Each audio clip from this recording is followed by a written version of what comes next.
రేవంత్ రెడ్డి నేతృత్వంలోని తెలంగాణ ప్రభుత్వం భారత్ ఫ్యూచర్ సిటీలో తెలంగాణ రైజింగ్ గ్లోబల్ సమ్మిట్ పేరిట నిర్వహిస్తున్న మెగా ఈవెంట్ ఘనంగా జరుగుతుంది. హైదరాబాద్ ను మోస్ట్ హ్యాపెనింగ్ సిటీగా ప్రాజెక్టు చేయడంతో పాటు ఫ్యూచర్ సిటీని గ్లోబల్ సిటీగా ప్రపంచానికి పరిచయం చేస్తుంది. విశ్వ నగరాలతో ఫ్యూచర్ సిటీ పోటీ పడగలదని చూపే సంకల్పంతో రేవంత్ ప్రభుత్వం ముందుకు సాగుతుంది.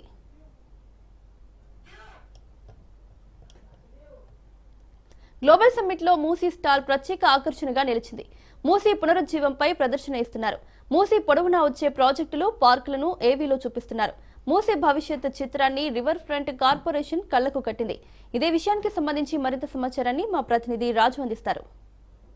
తెలంగాణ ప్రభుత్వం అత్యంత ప్రతిష్టాత్మకంగా నిర్వహిస్తున్నటువంటి గ్లోబల్ సమ్మిట్ భాగంగా ప్రత్యేకంగా స్టాల్స్ ఏర్పాటు చేయడం జరిగింది. ఇక్కడ ఈ స్టాల్స్లో ప్రత్యేకంగా ఇక్కడ మూసీ రిజర్వేషన్కి సంబంధించినటువంటి స్టాల్ అయితే ప్రత్యేక ఆకర్షణగా నిలిచింది. ఇక్కడ మూసీ రిజర్వేషన్ సంబంధించిన స్టాల్ మనకి వెళ్ళి అటువంటి ప్రత్యేకతలు ఏంటో ఒకసారి మనం చూసే ప్రయత్నం చేద్దాం.